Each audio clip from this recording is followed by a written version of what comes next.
Gilbert O'Sullivan's first trip to the Hollywood Troubadour on the Charles Gabrean Show.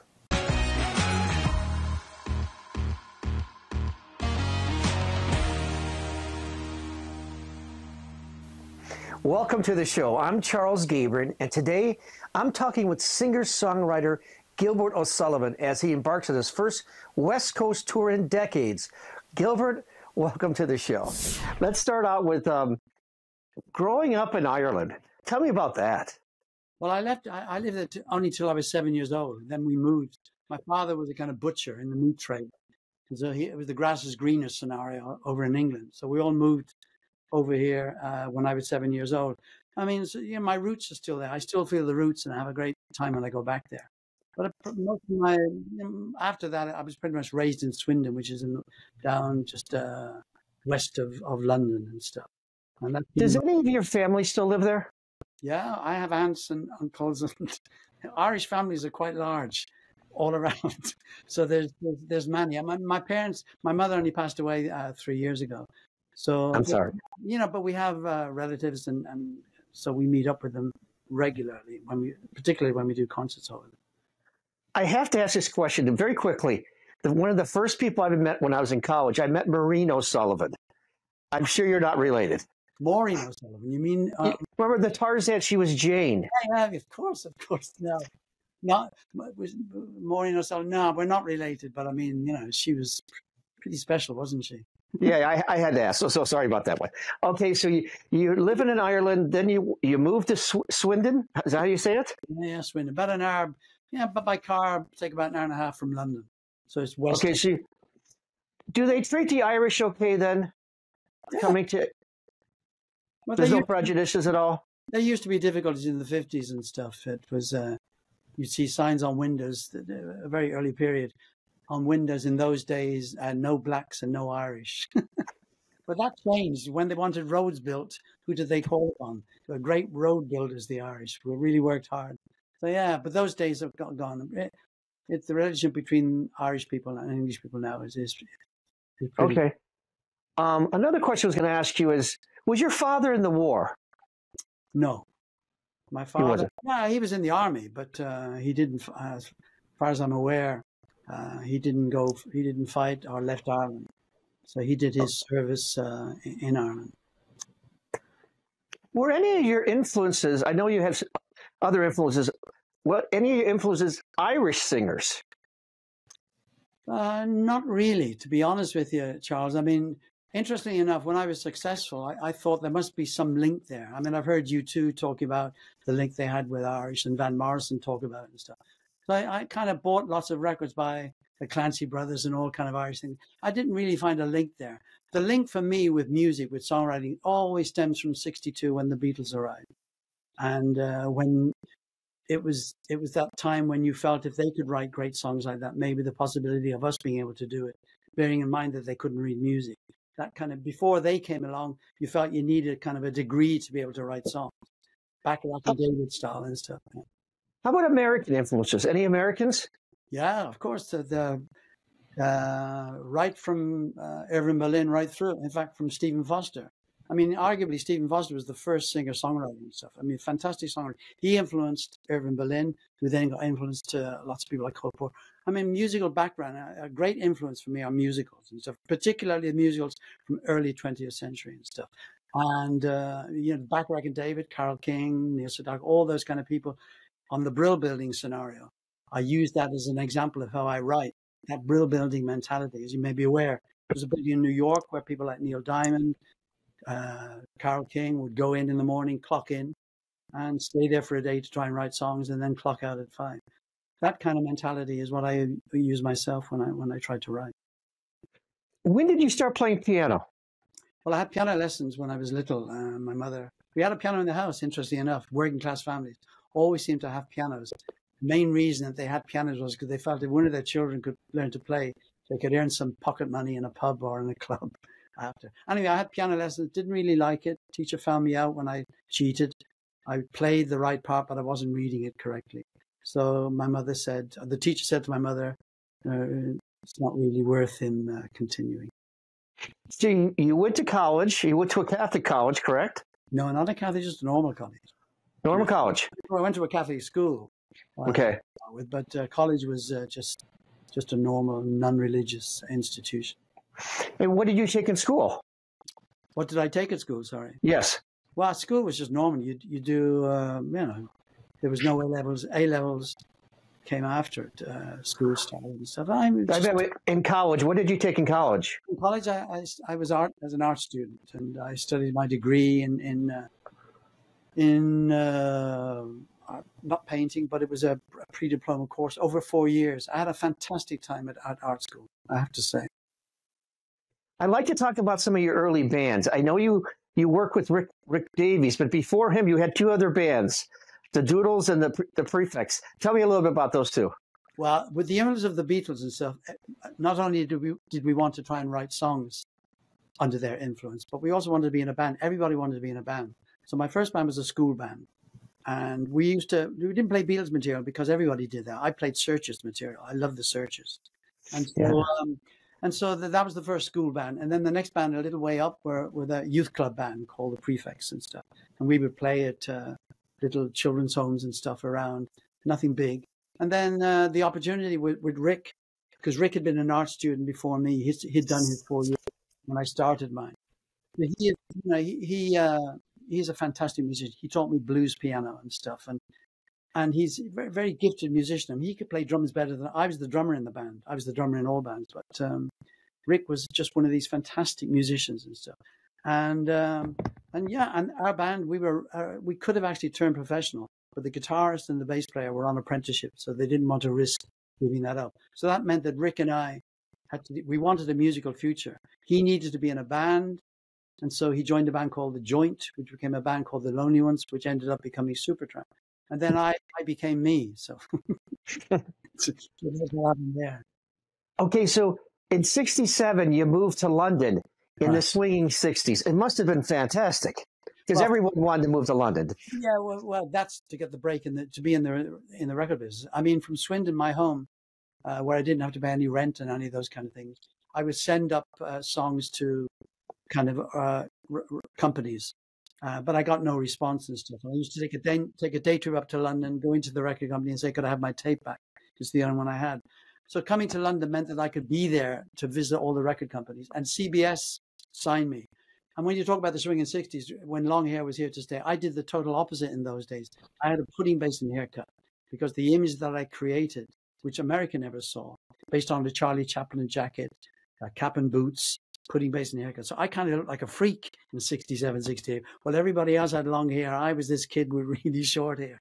Now you go on to today, Charles, and you look around you and you see everybody with short hair. So I've been down that road. Are you a big silent movie fan? Yeah, I used to go to the Chaplin season and the Buster Keaton season at a small cinema in London. Loved it. Piano player came out, played throughout the performance. I love that because they were big influences on the image front. Buster Keaton for the G sweater, Charlie Chaplin. I used to hire the jacket that Charlie Chaplin wore, a bobtail jacket. I used to hire it from a theatrical costumers. And they used to say to me, what production is it for? And I would say to them, it's not for a production, it's just for me to look at it over the weekend. And so the nice thing was that when I was able to, when I think started to take off for me, they gave it to me as a present. So I have that in the wardrobe. What a classic. Well, how fantastic. Mm-hmm. I had a chance a few years ago to speak with Norman Lloyd. He was in Limelight with Chaplin and Keaton. Oh, really? Oh. Yeah, and I had a couple of hours with him, and I didn't want to talk about other people, but I'm a big silent movie fan myself. Hundreds of movies at home, so maybe another time. We got to talk about you. So eventually you get a 5-year deal with CBS, correct? It was a publishing deal. I mean, it's the naivety of, I was underage when Rick Davis had to countersign my signature on the agreement. In those days, you weren't given lawyers. There were no lawyers about it. Today, you could be a young artist and the record company would say, get yourself a lawyer to avoid contractual problems. But in those days, 67, here's how it worked for me. It was a 5-year deal. And I rang my mother up and said, Mom, they've offered me a publishing agreement for 5 years. Can you just think? It could have been 3. It could have been 2. But they offered me 5. If it had been 6, I'd been even happier. That's the naivety of not knowing, because obviously on reflection, it would have been much better if I'd signed for less rather than more. But it was a start. They liked my songs. The record company didn't like the image, but because they wanted the songs, they knew the songs I was writing were good. So they kind of bit their lip and allowed the image to go forward. And that pretty much was the start. Made a couple of records with them and then moved on. Stephen Shane, your manager, he changed your first name to Gilbert. Was that a good thing? Are you happy about that? No, Gordon did that. I mean, I'd call myself. Oh, okay. No, the image I created for the character I created, Charles, the bobtail jacket, the cap and boots, that was Gilbert. But if you looked at the record, this is in my mind, if you looked at the record, who wrote the thing, you'd have seen somebody called O'Sullivan. So I liked that kind of contrast that you had between the artist and the writer. And so when Gordon Mills took me on in '69, he said to me, your name is O'Sullivan. So just, don't call yourself Gilbert, call yourself. So that was the only difference. How did you meet Gordon? Because that changed everything, didn't it? Yeah. Well, because that came about because after the CBS and going with certain managers, people who took me on there, I wasn't really getting anywhere, and so therefore I felt I needed to get good management. The best managers were Robert Stigwood, who handled the Bee Gees and stuff, and so Gordon Mills handled solo artists. I was a solo artist. I didn't want to be another Tom Jones. I didn't want to be an Engelbert Humperdinck. So I sent him my tape. And of course, his secretary tells the story that when he got the tape, as he gets lots of tapes, but when he got my tape and he saw the photograph, he threw the tape in the bin. He just couldn't believe somebody would send him a picture of somebody dressed the way I was dressed with a cap and boots. But then later that afternoon, his secretary said he picked it out of the bin and listened to it. And he has a background of songwriting. Gordon wrote few hits for a band called Johnny Kidd and the Pirates. He wrote a song called I Never Got Over You. He co-wrote It's Not Unusual for Tom Jones. Oh. So, so Gordon, he had a musical background. But he invited me to his home, fantastic home, like something out of a dream of a house. And he needed to know that I could write more than the few songs that were on the tape. So I played him a few more, and that convinced him that despite the image, nobody liked the image throughout all this time, 67, 66, not one person said, we really like that image you got. But they had to put up with it, otherwise I would have walked. And Gordon didn't like it, but he said, okay, it's the songs that will sell. It's the songs that you're going to be successful with, not the image. The image will give you the publicity, but the real proof of success will be your songs. Okay, so things are going very well. You come out with your first album himself, but that has the old image, correct? No, that has the Buster Keaton G Sweater image. For you, okay. You never saw the previous image, but it's the G Sweater, which looked quite cool. Okay, so the album's doing well. Yeah, we're doing very well. It's doing very well, and so it's selling well. Do you come to America immediately, or do you wait? No, because there was no reason in the beginning, Charles, because the first success was Nothing Rhymed. First record with Gordon Mills was Nothing Rhymed. Huge success, #1 in Europe, all over, top 10 record in England, Australia, but not America. I think as far as I'm aware, it got to about 125 in America. So we weren't going to go in there. I didn't start touring till 1972, which allowed me to spend most of my time writing, which is a good thing for me. I wasn't traveling around the world on the back of the success of Nothing Rhymed. So therefore, we started touring it in '72. And then it's at that time when Alone Again was released, big success in England, but suddenly it took off really big time in America. And that was the start of It's Coming Over to You. Okay, so it's really hitting. Do you do any TV shows in America? Yeah, lots of Dean Martin show, Sonny and Cher, and we did all the major shows at that time, all based on the success that Alone Again was having. So it was a phenomenal success. So we were doing lots of radio interviews, lots of TV and stuff, as you do. And then then I'd come home and go back to my house and continue to write and stuff. So I was never a major tour. We had the first tour of America was set up in 1974, which turned out to be a wonderful disaster. What I wanted to bring up is 1972 is such a great year for music. And you got Roberta Flack, Don McLean, American Pie. You have Elvis, Burning Love, big single for him that year. Yeah. My Ding-a-Ling. I mean, it's a great year of music. I think we can drop My Ding-a-Ling. We can cut that out of the equation. But the interesting thing, I'll tell you the interesting thing about the Grammys at that point, Charles. Don McLean and myself were both nominated. He was nominated for 4. I was nominated for 3. American Pie, you think, he's going to walk away with, and Aretha, and for First Time Roberta, and then what's his name for Without You? Nielsen, Harry Nielsen. Harry Nielsen and stuff. And we performed there and stuff. And everybody was saying, "Oh, you'll get it." Anyway, neither myself or Don got anything, which is amazing when you think Don McLean should have had a Grammy and more than me, but he did. So neither of us received the Grammy. Nielsen got the best vocal, and the song "First Time Ever Saw Your Face," beautiful song. So it was a well-deserved victory, I think. But after the Grammys, everyone used to watch. It's not like today where no one watches them. Back then, 70% of the country watched the Grammys. They were a big deal. Yeah, absolutely. Well, don't you think it's bigger now? Don't you think? No, the ratings are down 70% than what they were 20 years ago. Okay. It's just different. And times are changed. Yeah. I mean, one of the questions I wanted to ask you later is, are you happy you grew up in the time you grew up in and sang in? Yeah, magic time. Absolutely. Mid-60s and to be in England was the best place to be. Fantastic. King's Road. It was just, everything was happening. It was all new. It was different. It was exciting. Absolutely brilliant time. Loved it. Did you get to meet any of your, I would say, heroes at the time? I mean, because you became the #1 act in Britain. So I've never been starstruck, but admiration of Lennon McCartney, and I was invited to McCartney's, had a big do for his album release, and I took my sister along, and I didn't bother him. He was with his wife over in the corner. I didn't go and say hello. Admiration is always there for people. I admire Ray Davies, the likes of Don McLean. Songwriters I have great respect for, but I'm not starstruck in the sense that I need to meet, or I would rush up to say hello to somebody. Just admiration is fine. At the Grammys, were you nervous to play for all these people? No, not really. I was used to performing. All I had to do was sing the song, and it was an upright piano and stuff. Andy Williams was presenting, which was nice because he's actually recorded 3 of he was a huge fan of my songs. He had recorded 3 of my songs.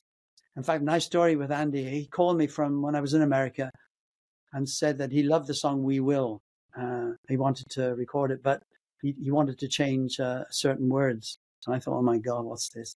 But it turned out there's a line in the song called "I bagsy being in goal," which it's an English expression. I want to be the goalkeeper.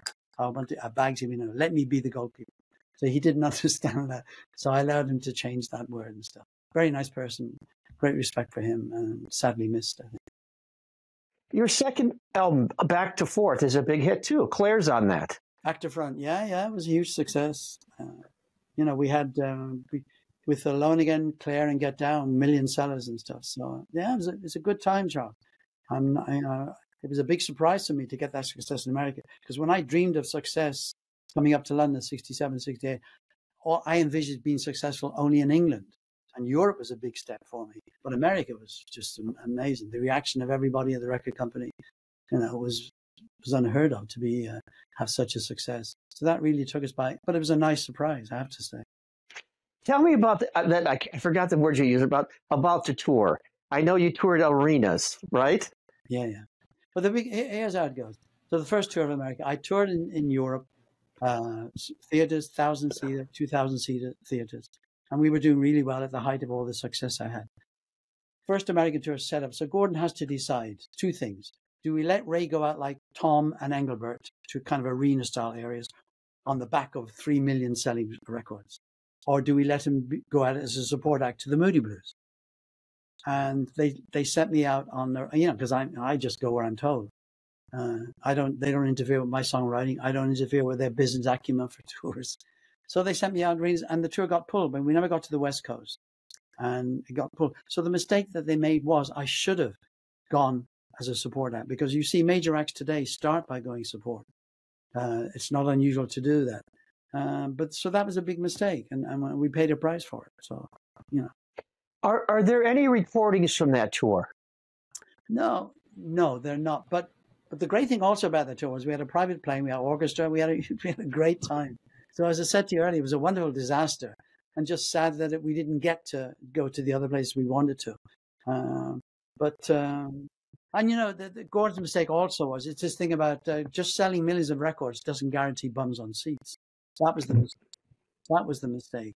You get bums on seats when they see you touring, when they get to see you and hear you, and I think Al Green had paid a big price for that.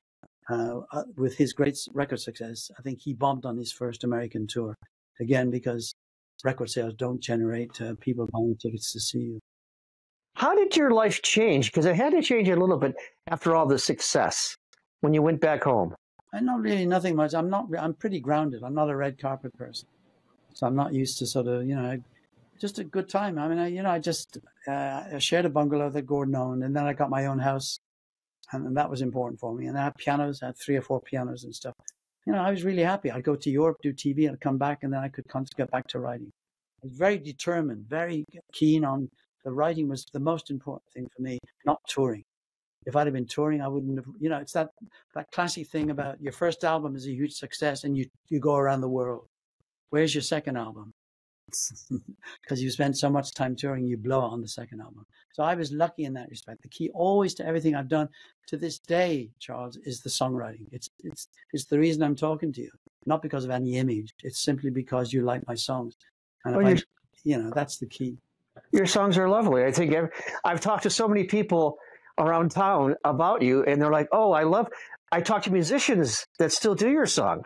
Yeah. And I'm like, yeah, tomorrow I'm going to see him. I'm like, I can't wait. You know, I think people love your songs. You're very fortunate. I mean, one of the questions, and I didn't know when you wanted to do it.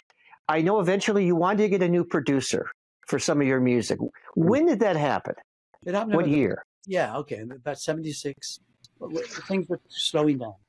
Right, success wasn't. We were doing okay, but record-wise, we're going down.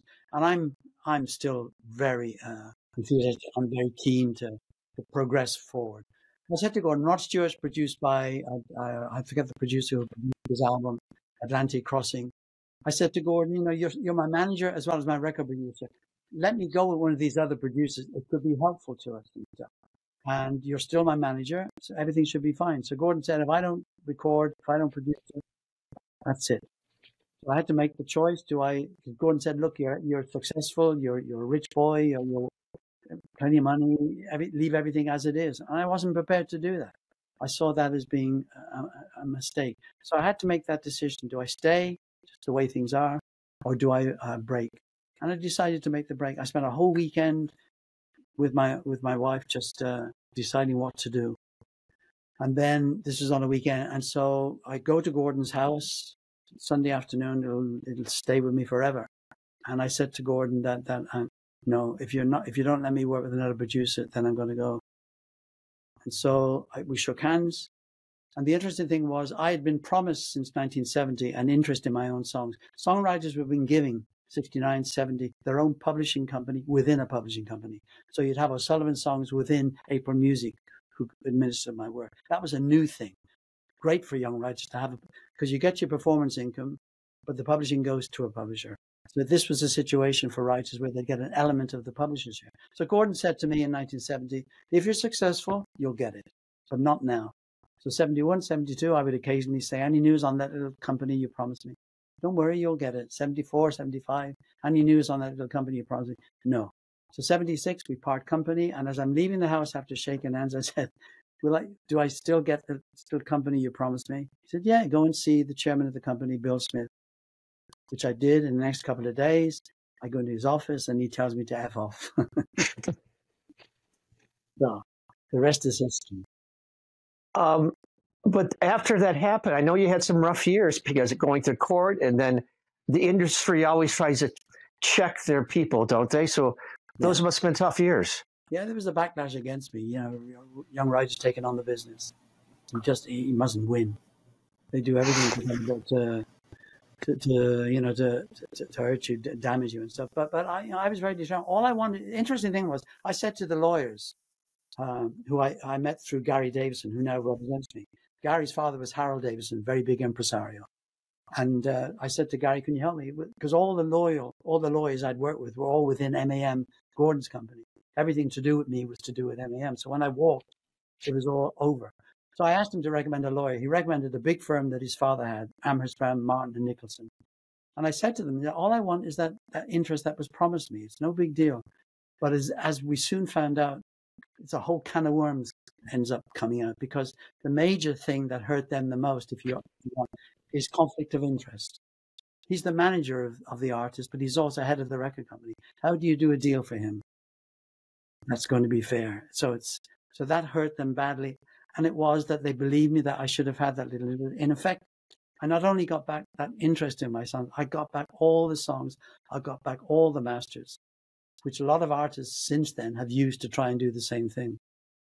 I wasn't asking for it, but I wasn't unhappy to get it. So was it worth the heartache? Yeah, absolutely. Absolutely. Okay.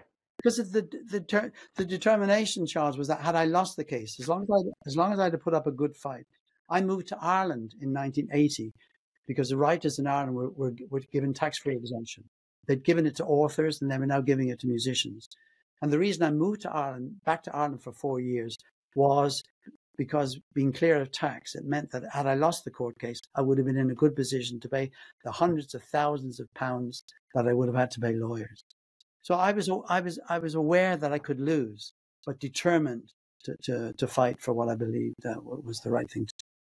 Good for you. I think a lot of people are scared. I mean, I think stuff happened to Don McLean. A lot of artists go through that period, and they don't work for 4 or 5 years. It's hard when they're at their peak. Yeah, that's very hard. I think everybody. Sting used my lawyer to do a similar thing after me. Elton John and Bernie Taupin tried to do a similar thing that I had done, right up to George Michael. You know, the interesting thing with George Michael, they used my case as an example for him to get back his masters, as O'Sullivan had done. But there's I found that really strange, because here's the thing: George Michael was given a huge amount of money by the record company for the first album. That was a huge success. The second album, he refused to do videos and stuff, as far as I'm aware. And so he fell out with the record company. So he wanted to leave, and he wanted to get back his masters. So he went to court.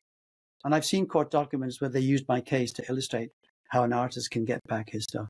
But you know, he didn't get it, because I think all he had to do was to say to the record company, you gave me $6 million, or you gave me $10 million. I'll give you back half of it if you give me back the masters. But if you insist on keeping all the money they gave you and you still want your masters back, I think you got a problem.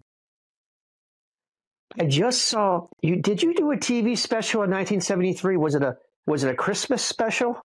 Yeah, I saw you playing with Elton John. Get down. Yeah, he was the special guest on that. But that was a nightmare for me, Charles, because sorry, it was the first time I'd done two shows in a row. I'd never done. Remember, I'm quite naive when it came to learning. I didn't get, my background wasn't going up into playing in clubs, singing, and then getting into writing. So therefore, 1974, Gordon set me up at the big London Palladium. A whole week. We sold out a whole week for 2 shows a night. I'd never experienced 2 shows a night, and I was in deep trouble. In between every show, I had to be lying down under the couch with all this stuff going into me to try and get me ready for the second show of the night. It was a nightmare. I had people like Elton and Kiki D coming in the dressing room to see me. Where was I? I was lying under the couch, trying desperately to get my voice back. It was a nightmare scenario for me. Elton was cool though. He performed on the show. So yeah. Good. I can't keep you forever, but I got a few more questions. You worked with Peggy Lee. Yeah, wonderful. What year was that? Yeah, this would have been in the 90s. Jesus, I'm really bad. What happened was I think it was in the early 90s. I'd made this album, and I had this song called Can't Think Straight. I thought, for the first time ever, this could be nice for a duet. Who would I want to approach? I didn't want to approach a contemporary singer. I thought, I go for one of my idols. I mean, I idolized Peggy. I had all her albums. And so therefore we approached her. She said, let me hear the song. We sent her the song. She loved it. And she said, yeah, let's do it. We flew to New York, the Hit Factory. We arranged to get her in. It was a slight shock because she was in a wheelchair and she had to have an oxygen tank with her.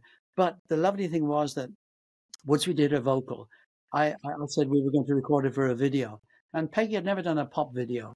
So the makeup lady spent about 3 hours with her, turning her from quite quite not too well, but into the kind of Peggy that we know. We filmed. She loved it and stuff. So we had a fantastic time. Very special, and it's just such a great just a lovely memory to have of her. To have that. We've done concert tour in England and Europe where we've done that thing of having the screen with her on screen, and you see her singing her part, and I sing my part live. So that's a lovely experience, which we may do that again. Very special. I told Peggy that I had all her albums, not necessarily because I liked her, it's because of her singing. Because for me, she was, with Ella, she's the greatest female interpreter of song. Sinatra, the greatest male interpreter. And in fact, what we did, not long after her death, well, a few years after her death, some years ago, we recorded an album called Latin Allergy, which was based on her album Latin Allergy, which I had bought in 1960, 61. And we reproduced the cover in the way that she was on the cover of her album. She was two matadors either side of hers, and it was Latin Allergy. So we reproduced the cover with two female matadors and Latin Allergy. And we went to Spain to record it, so we had a real Latin feel album. So that was nice, in memory of her. Very special. I know I got to finish up soon, but let me talk about one more question, then I want to talk about the new album. Have you ever done a cover song? No. Because I've never seen one. No, because I'm good at singing my own songs, Charles, but I don't want to go into that area. I'm not a great singer. I'm a distinctive voice. I don't have a great. If I had a great voice, maybe I think I'll interpret other people's songs. I've sang Dylan, I've sang Beatles in the garden shed when I was young, but no, I've never done a cover because I'm comfortable doing my own songs, and so I cover them. Okay, the new album is called Driven. Yeah, and it's lovely. I listened to it last night, so I was familiar with it. And you have a cassette from the album, correct? Cassette and vinyl, of course. Yeah. I do all my writing on cassettes. Explain that. Well, I write. I started off doing it on a tape recorder in a garden shed. You hire a tape recorder, borrow a tape recorder to do a reel to reel, and then in come cassette in the 70s and stuff. So the great thing with that was the ghetto blasters we used to get in the 70s had inbuilt mics on either side. And so I could place the cassette player on top of the piano and put in the cassette and away, come up with an idea. The sound wasn't great, but if it's a good song, it doesn't matter how bad it sounds. I have all the digital devices. I bought all those, which are wonderful sounding, but they're a pain in the neck to deal with. Put your glasses on to change them and do that. Stick in the cassette and away you go. I have all my writings on cassettes. And I have trouble getting the ghetto blasters, I have to say, from that period. I have trouble getting hold of them now. And I do have trouble getting hold of cassettes. But so that's how I work. Yeah, so it's nice. Driven is on cassette and as well as vinyl and CD. I saw the video Take Love. Who are all the girls in the video? Well, the girl is Katie Tunstall. She's a Scottish singer. She lives in California now. She had a big success in England with a song called Suddenly I See. When we recorded it last year, I said to my producer, I said, this would be good for a duet. And then we talked about who we might like to approach. Then I suggested Katie because I thought of the similarities of her song. And we sent it to her. She loved it and stuff. Then she did her vocal in California. But the nice thing was, Charles, she came over to England and we did the video. I hadn't done a video in about 20 years. So we had a great time doing that and stuff. She's a very, very nice person. Right. There's a lot of covers of your songs. I wonder what one of your favorites, but you know what one of my favorites is? Right before he passed away, Bobby Darin did a cover of yours. I have a copy of that. I have Nina Simone. You have Nina Simone's version? I don't know. I'll check into it. I might have it. She did one when she actually changed the words. I wasn't very happy at the time that she did it. She changed some of the words. But the most recent one, Diane Warren, Michael Bublé and what's her name? The jazz pianist. What's her name? Married to Elvis Costello. You know who I mean? No. And Neil Diamond did a really nice version. He sent me a letter to say how much he liked it and hoped that I liked it. So that was special. The cover versions, Charles, are really a compliment to you as a writer. But if you recorded one of my songs, I'd consider that just as worthy because it's a compliment. Whoever covers your song, it's a compliment to you as a songwriter. So it's really nice to get those. As you say, the Bobby Darin one, I have that because I was a great fan of Bobby Darin. So it's lovely. It's one of my favorite songs before he passes. I'll tell you, the one version I have, which is a unique version, is a Japanese heavy metal band and they do it at 100 miles an hour. Can you imagine it? It's just yeah, it's just quite unique. Well, I'd love to talk to you forever, especially about silent movies, but you got a show coming up. You're going to be in Mesa, Arizona, pretty close to where I live. And then you're going to be in San Francisco and then the Troubador. You must be so excited about the Troubador. You've never played there, right? Oh, that's what Gordon should have had me doing in 1972, 73. He should have put me there. Look what happened to Elton. That was the big break for Elton when he went there and stuff. Carole King and James Taylor and people like that. But yeah, so historically, it's a great place. So we're really looking forward to that. Yeah, really looking forward to all the dates and stuff. Oh, it's going to be wonderful. You've had a great career. Anything you would have changed over the years if you had a magic wand? There was one picture of me in the old outfit which I didn't like. So that's the only thing. I mean, I'm because from the neck up, I looked like I was around. I look pretty the way everybody. If you look at footballers and stars, and everybody's got really cropped short hair. So if you took pictures of me from that time, from the sort of neck upwards, you'd think I look really quite cool. All right, sir. I'm looking forward to I'm going to be at your show, so take a few pictures and you must come in and say hello, of course. I will for sure. And sir, thank you for all your time. I appreciate you doing this. I know you're a busy man, and I can't wait to see you. Yeah, looking forward. I enjoyed this very much, Charles. Once again, Gilbert, it was great chatting with you. For those of you watching from home, visit charlesgabrean.com for the full interview, links to Gilbert's website, concert tickets, and so much more. I'm Charles Gabrean, and let's meet up again. The Charles Gabrean Show is produced by Heather Wagenhals and Elevated State Media. The Charles Gabrean Show and affiliated brands are copyrighted 2023 by Charles Gabrean. All rights reserved. For more great interviews and fashionable content, please visit charlesgabrean.com.